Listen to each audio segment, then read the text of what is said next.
নতুন বাংলাদেশে আর নৈরাজ্য চায় না সাধারণ মানুষ। তারা চান ঐক্যবদ্ধ হয়ে দেশ পুনর্গঠনে মনোযোগ দিক সবাই।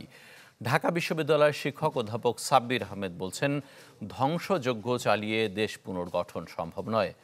তার আশঙ্কা, অপরাধীর বিচার হবে আইনের মাধ্যমে, তা না করে নৈরাজ্য হানাহানিতে ব্যর্থ হতে পারে গণ অভ্যুত্থান। নাফিউল ইসলাম লিঙ্কনের রিপোর্ট।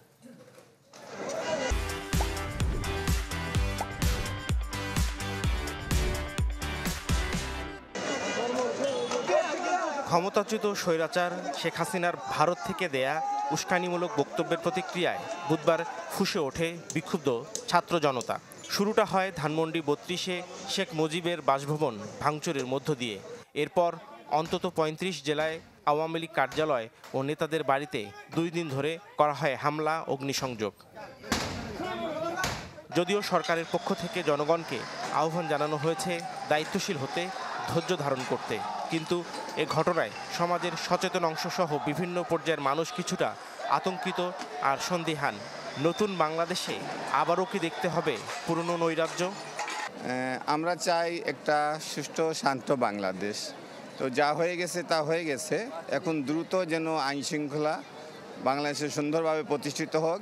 আমরা সহিংসতা ছাড়া একটা বাংলাদেশ চাই, যেই বাংলাদেশে আমরা শান্তিপূর্ণভাবে বসবাস করব, যেই বাংলাদেশে কোনো হানাহানি, মারামারি, ক্ষুধা, দরিদ্র থাকবে না। সবাই সুস্থ বাংলাদেশ চায়, কেউ তো নৈরাজ্য চায় না ভাই।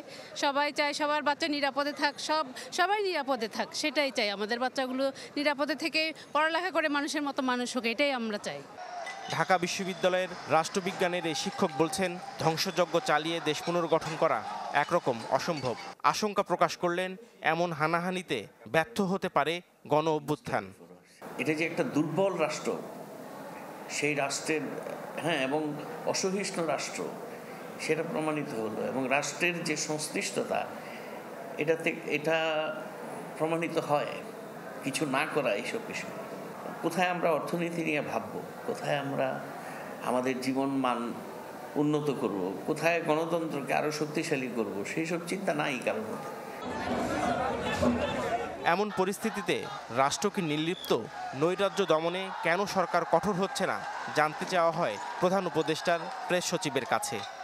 আমরা আপনাদের কাছে সহযোগিতা চাই এবং আমরা সবাইকে বলি, শান্ত থাকেন, কখনোই আইন হাতে তুলবেন না প্লিজ।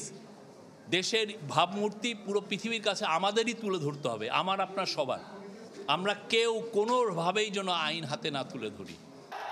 সমাজ সচেতন নাগরিকরা বলছেন, নৈরাজ্য আর মবতন্ত্র মাথাচাড়া দিয়ে উঠলে কঠিন হবে গণতন্ত্রের পথে ফেরা।